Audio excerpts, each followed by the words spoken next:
ఈ రోజే సబ్స్క్రైబ్ చేయండి మీ ఫేవరెట్ షోస్ చూడండి.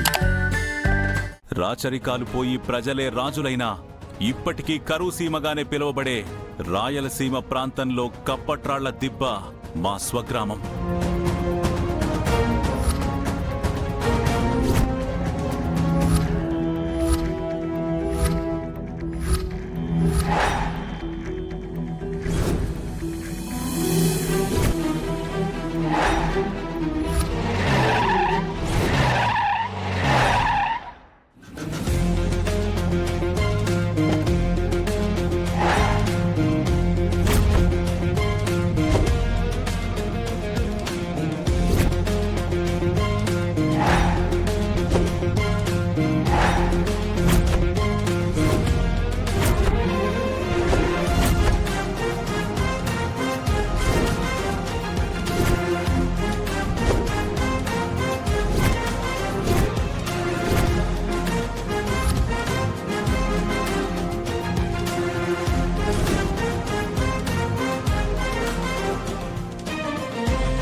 అన్నా నన్ను క్షమించన్నా, తప్పైపోయిందన్నా, ఇంకెప్పుడు ఇలా చేయనన్నా.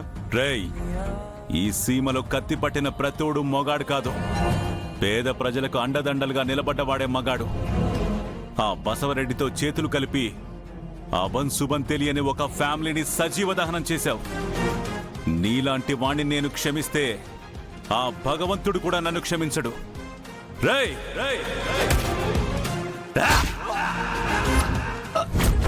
మీ అందరికి మళ్ళీ చెప్తా ఉండా, నీళ్లు లేక బీడు వారిపోయిన మీ భూములన్నీ మా పేరు మీద రాసిచ్చేసి ఈ ఊరిడిసిపెట్టి వెళ్ళిపోండే.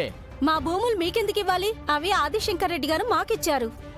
మీరు దౌర్జన్యంగా లాక్కుంటే ఆదిశంకర్ రెడ్డి గారు మిమ్మల్ని చంపేస్తారు. ఏందే ఎక్కువ మాట్లాడుతుండావు?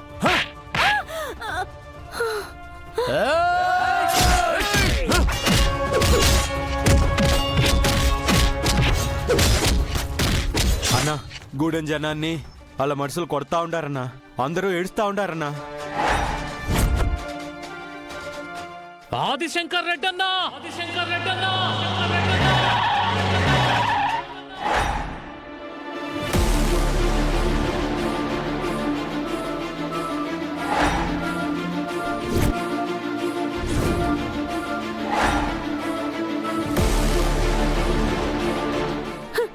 అయ్యా, దౌర్జన్యం చేస్తున్నారయ్యా.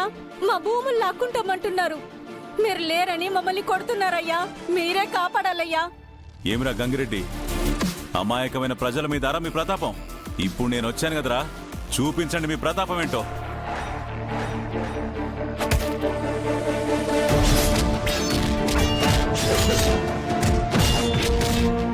అన్నా ఏందిరా? ఆ ఆదిశంకర్ రెడ్డి మన మనుషుల్ని నరుకుతా ఉన్నాడన్నా.